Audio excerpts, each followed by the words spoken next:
Udah ada kak kunci kayak maling ini. 123 tidur bersama semalam 2.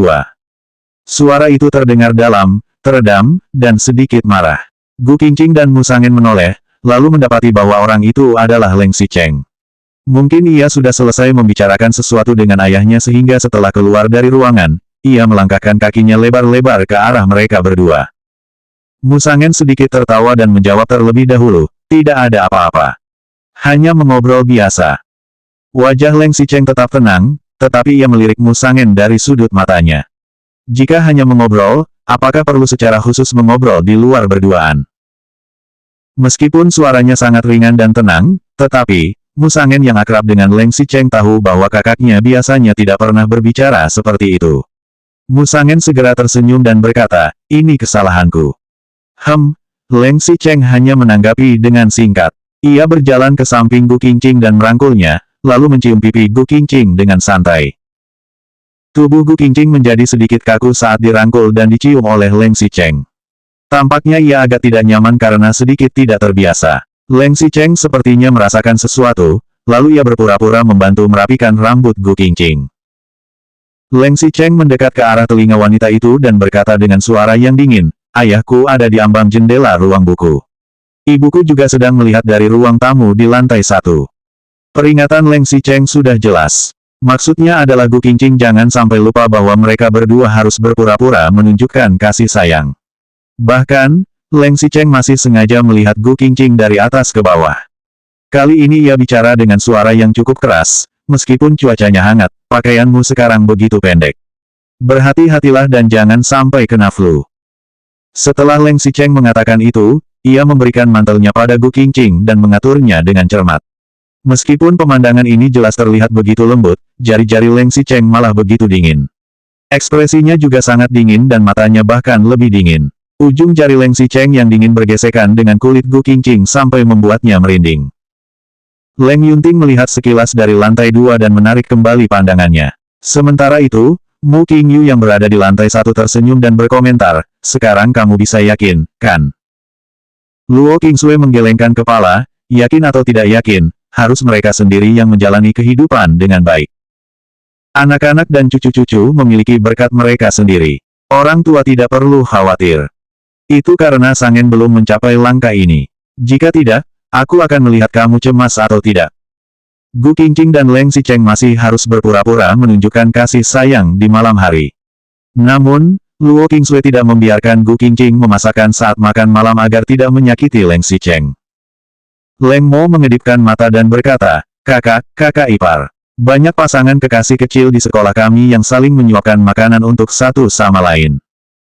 Gu Qingqing membelalakan matanya dan membatin, menyuapkan makanan.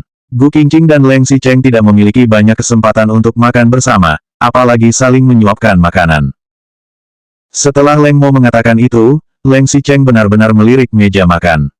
Lalu, ia sengaja memilih kura-kura merah rebus yang jauh darinya tetapi sangat dekat dengan Gu Qingqing, tolong ambilkan untukku.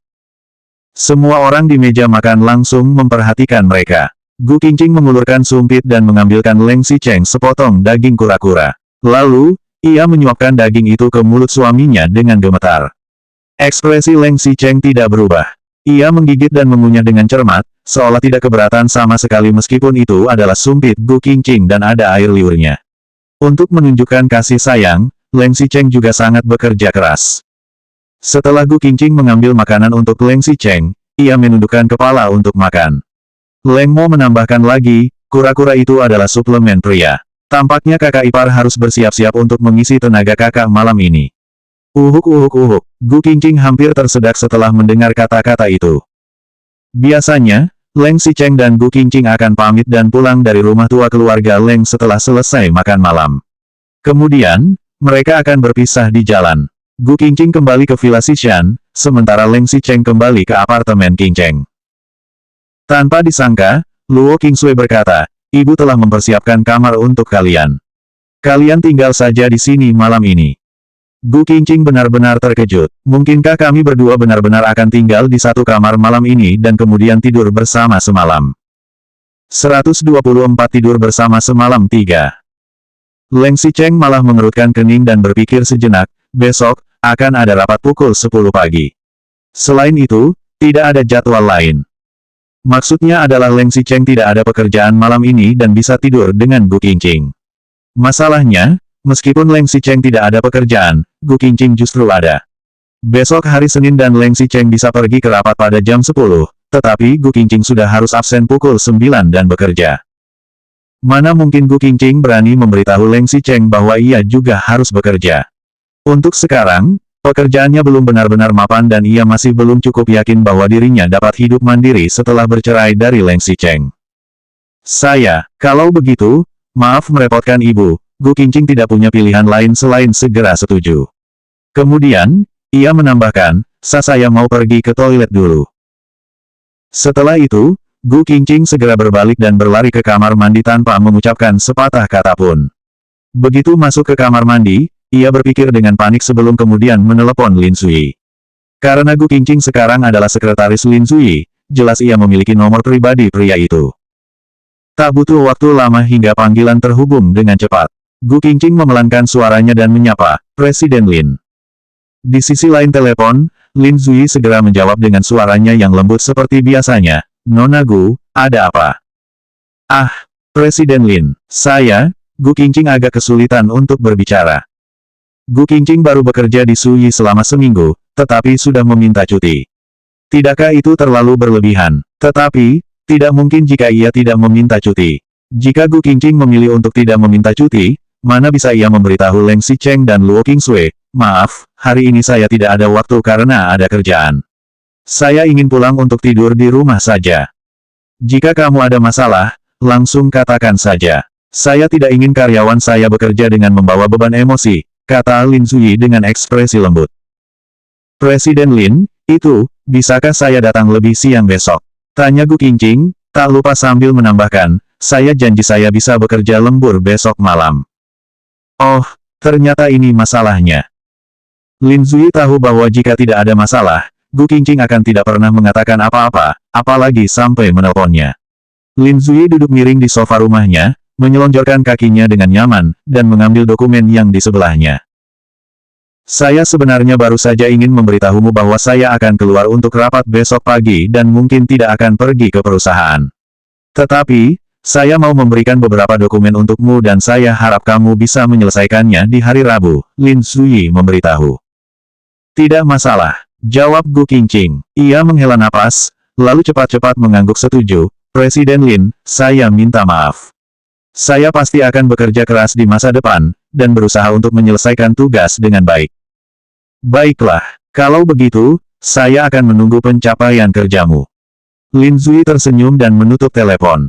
Ia masih memegang dan membuka dokumen di tangannya. Jelas, kali ini grup Leng mengganti informasi untuk dukungan iklan baru. Lin Sui ingin melihat seperti apa keberadaan Gu Qingqing, sang Nyonya Leng, di dalam hati Leng Xicheng. Gu Qingqing menutup telepon dan akhirnya benar-benar menghela napas lega. Lingkungan kerja di Suyi cukup bagus, belum lagi bosannya sangat murah hati dan santai. Jika boleh dan bisa, tentu Gu Qingqing berharap untuk terus bekerja di perusahaan seperti ini.